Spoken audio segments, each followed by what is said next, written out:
बच्चों यहाँ पर एक क्वेश्चन दिया है, if alpha and beta are zeros of the polynomial, और ये एक पॉलिनोमियल दिया है और आपको वैल्यू बताना है बच्चों इसका। ठीक है, तो कैसे सॉल्व करेंगे, बहुत आसान क्वेश्चन है, पूरा वॉच करना। ठीक है, तो कैसे सॉल्व करेंगे, तो ये जो पॉलिनोमियल है बच्चों, इसको सबसे पहले नाम दे दीजिए कि ये पी एक्स है, राइट। तो ये पी एक्स है बच्चों। ठीक है, इसके बाद आपको ए बी सी का वैल्यू फाइंड आउट करना है। तो ए क्या होगा बच्चों, तो एक्स स्क्वायर का कोफिशिएंट, तो ये आपका 2 होगा। बी को देखेंगे तो एक्स का कोफिशिएंट तो यहाँ पर 1 है, तो लेकिन साइन भी लगाना होता है बच्चों, तो माइनस का 1 लेना है। और सी क्या होगा, तो ये आपका कांस्टेंट वैल्यू, तो माइनस का 1 है। इसके बाद ऐसे क्वेश्चन में जब भी ये अल्फा और बीटा का रिलेशन वाला क्वेश्चन का वैल्यू पूछता है बच्चों, तो उस केस में अल्फा प्लस बीटा और अल्फा बीटा को फाइंड आउट करना है। ठीक है, तो आपको क्या करना है, फाइंड आउट करना है देन अल्फा प्लस बीटा। तो अल्फा प्लस बीटा किसके इक्वल होगा, तो इसका मतलब सम ऑफ जीरोज।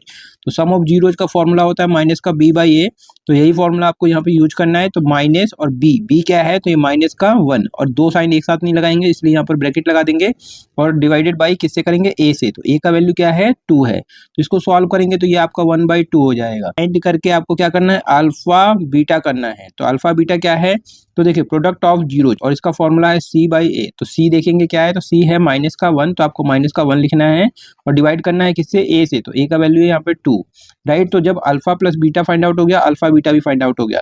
अब आपको ये वैल्यू फाइंड आउट करना है। क्या होगा, तो जब भी पावर में माइनस होता है बच्चों, तो माइनस हटाने के लिए 1 करके लिखते हैं, तो ये आपका अल्फा की पावर हो जाएगा 2, और ये आपका प्लस, फिर इसी तरीके से 1 करके बीटा की पावर हो जाएगा 2। ठीक है, अब क्या करना है, इन दोनों का एलसीएम लेके सॉल्व करना है बच्चों। तो अल्फा स्क्वायर बीटा स्क्वायर का जब आप एलसीएम लेते हैं, तो आपको एलसीएम कुछ नहीं लेना, बस इन दोनों को मल्टीप्लाई करके ऐसे लिख देना है, अल्फा स्क्वायर बीटा स्क्वायर। ठीक है, अब अल्फा स्क्वायर बीटा स्क्वायर को अल्फा स्क्वायर से जब आप डिवाइड करेंगे, तो अल्फा स्क्वायर बीटा स्क्वायर को डिवाइड करेंगे किससे, अल्फा स्क्वायर से, तो ये कैंसिल, तो बीटा स्क्वायर आएगा। तो यहाँ पर आपको लिख देना है बीटा स्क्वायर। इसी तरीके से यहाँ पर डिवाइड करेंगे तो बीटा स्क्वायर कैंसिल होगा, अल्फा स्क्वायर आएगा, तो आपको यहाँ पर लिख देना है अल्फा स्क्वायर। अब beta square plus alpha square बन गया, तो इसको हम alpha square plus beta square भी लिख सकते हैं। तो इसका जो आपको पता होना चाहिए कि alpha square plus beta square का फॉर्मूला क्या होता है, तो इसी का फॉर्मूला यहाँ पर यूज करेंगे बच्चों। तो फॉर्मूला होता है अल्फा प्लस बीटा का होल स्क्वायर माइनस का 2 अल्फा बीटा। ठीक है, यहाँ पर जो भी हम फॉर्मूला यूज करते हैं बच्चों, वो आपका प्लस और प्रोडक्ट के फॉर्म में यूज करते हैं। तो यहाँ पर देख लीजिए, ये अल्फा प्लस बीटा प्लस के फॉर्म में है, और यहाँ अल्फा बीटा मल्टीप्लाई के फॉर्म में है। ठीक है, डिवाइडेड बाई, ऐसे हम क्या लिख सकते हैं बच्चों, तो ये आपका अल्फा बीटा का होल स्क्वायर, राइट।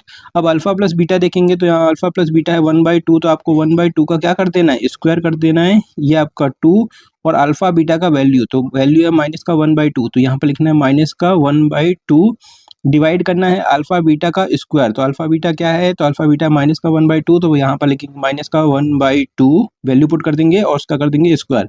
अब इस टोटल को सॉल्व कर देंगे तो हमारा आंसर आ जाएगा। जब आप इसको सॉल्व करेंगे तो ये वैल्यू क्या आएगा, 5 आएगा बच्चों, और यही इसका आंसर हो जाएगा।